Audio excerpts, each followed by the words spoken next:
My next guest is Bobby Pollicino.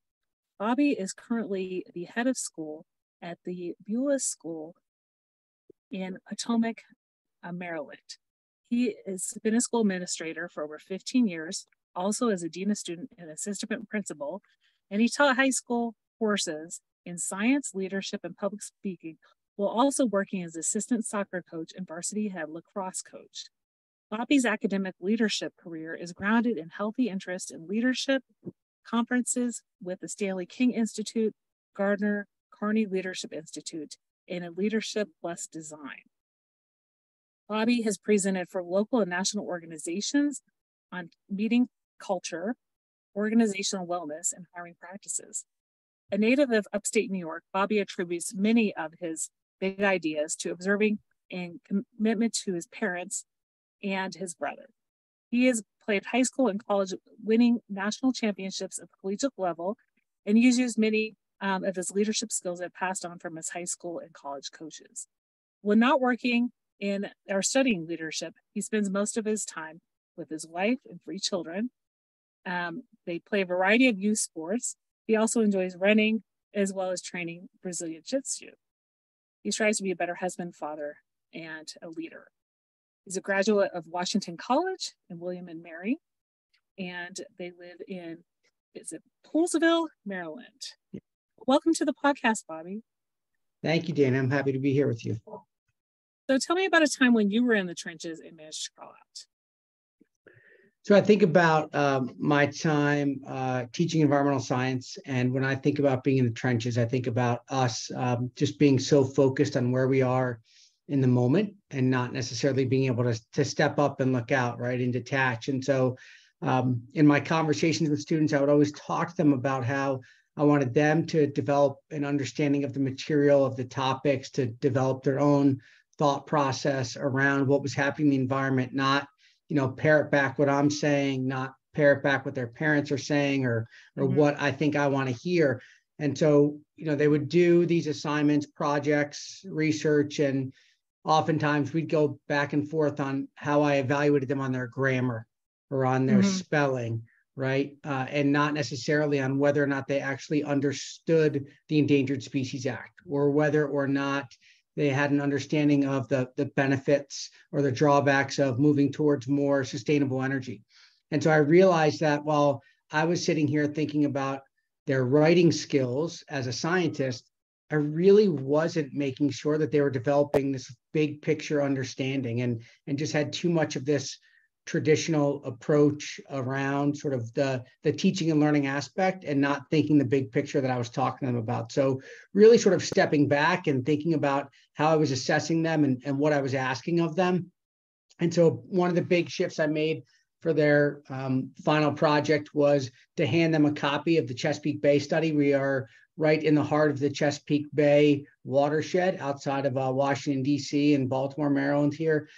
And so they now had these materials, they knew they were going to have them, and then evaluate that and then write about what that experience was and share their thoughts on what we could do to protect the Bay and preserve the Bay, and realizing that it was more about their experience than it was about me, treating their assignments as if they were English papers and really having that conversation. So that was a big and important change for me as our environmental science teacher at Bullis. Yeah, and I think I see myself in that as well.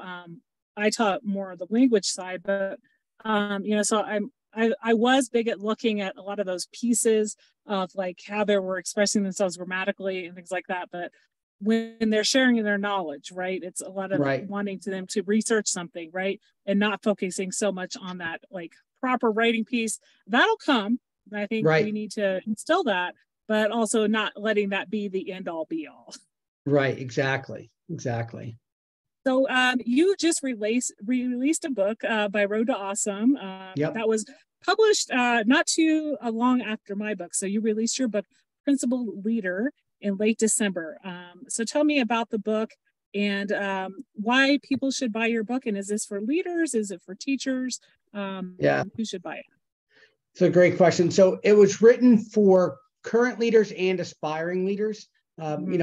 perhaps people that are finding themselves in the trenches that, as we just talked about, who aren't necessarily looking up and out at sort of where they are, either as a future leader or as a current leader. Are they finding themselves racing to put out a new fire every day and not necessarily thinking about sort of the larger picture ideals? And so the book has been broken down into several areas: relationship principles, leadership principles, life principles, and then also fitness principles. And I break fitness down into mental, physical, and spiritual, and sort of what that might mean for each person individually. And so it's an opportunity for folks to take a look at how they're going about their role as a leader, or what they may see themselves doing as a future leader.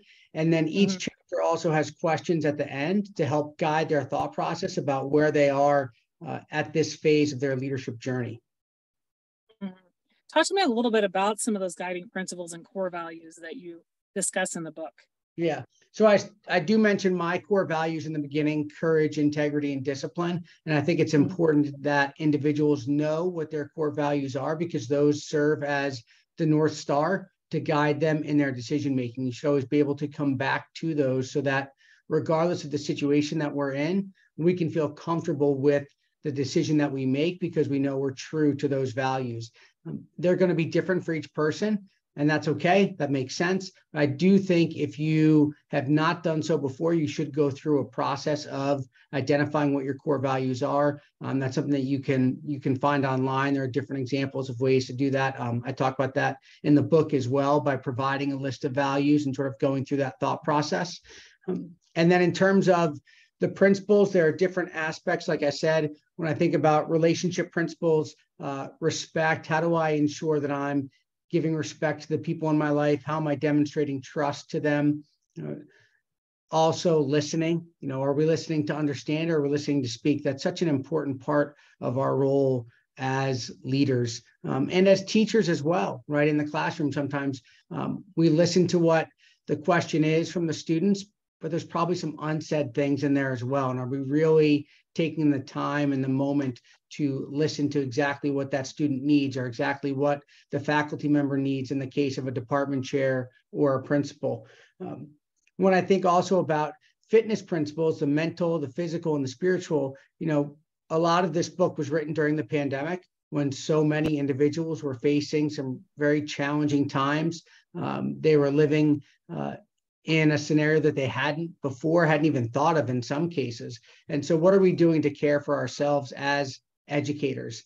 For so many years, we've put others before us. That's been the calling for us in education, to put our students, our teachers in front of our own needs, but realizing the importance of stepping back and identifying ways that we can help ourselves. And that's going to, again, look different for each of us, whether it's a mindful practice that involves meditation or yoga, or just going for a walk in the evening, or maybe at lunch to take a break during the day, whatever it may be. And then, the spiritual piece, I think, can take on many different forms for individuals. It certainly could be religious-based, but it doesn't have to be. It's about that acknowledgement that you're part of something bigger than yourself. And that could be your school. It could be the town that you live in. It could be the planet, going back to my environmental education days, whatever it might be, but just sort of making a connection to something larger than yourself so that you have that meaning that helps drive you each day. So you do also speak at conferences, and you have some sessions around some of these core values. So what is a session that you have spoken maybe at a recent conference? So one that I would talk about would be the role of an educational leader around working with their faculty through transparency, specifically talking about vulnerability and gratitude, and recognizing that as a leader, we do not always have to have this exterior shell up, right? That nothing bothers me. I can always move forward. I need to be the rock that others can lean on, but rather letting individuals know when you're uncertain of something, when you have fears, or areas that you have to get better in, or areas that you want to grow. So showing that vulnerable side to your team, I think, is incredibly important. And then also gratitude. I talk in the book about my life growing up. My brother and I, in a blue-collar family in upstate New York. Our father served in Vietnam, the United States Marine Corps. He's a combat veteran who was wounded. And, much of the lessons from my brother and I were about just doing what we were told, what we needed to do, regardless of how we felt. And very rarely was there a pat on the back or a thank you for taking out the trash. That was the expectation. And coming to the realization that people respond so well to recognition and appreciation for their hard work.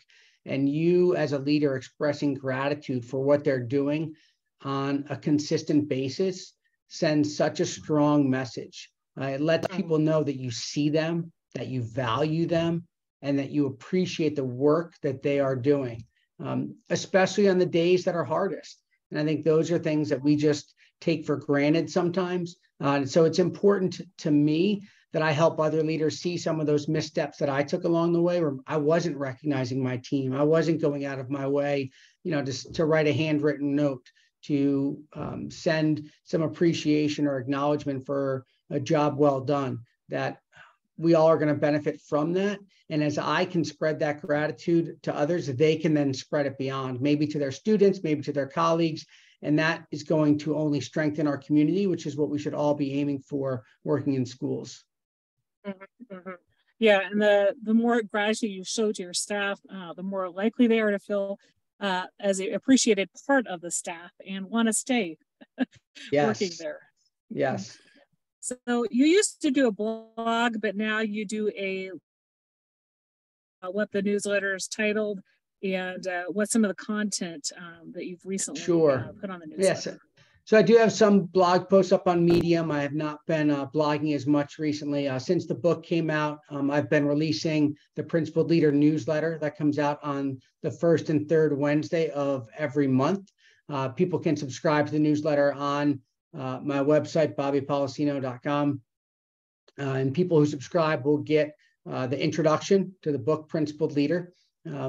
In the newsletter, I share a different principle each time to help guide your work as a current or aspiring leader, and then how that particular principle applies to relationships, leadership, and fitness, and sort of where it fits in each one of those and how you can grow and develop in those areas as a leader. And again, that comes out on the first and third Wednesday of each month.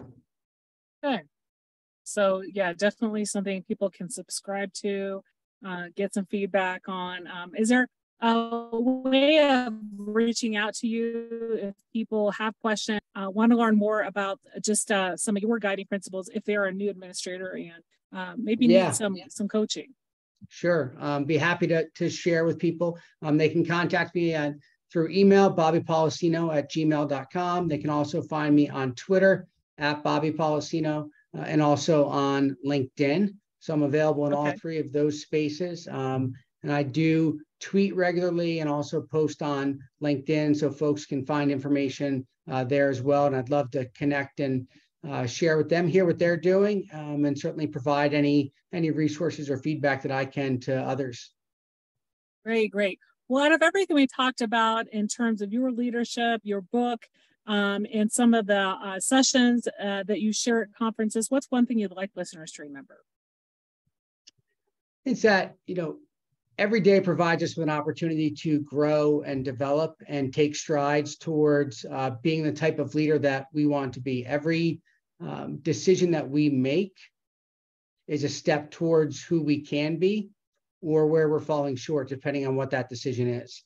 And when we do fall short, those failures are stepping stones on the path to success, to learn from them, and to continue to stride to get better every day so that you can help and grow the people around you. We all have a light that we can shine on others, and I encourage folks to focus on that each and every day. Great. Well, it's been a pleasure having you on the Out of the Trenches podcast today.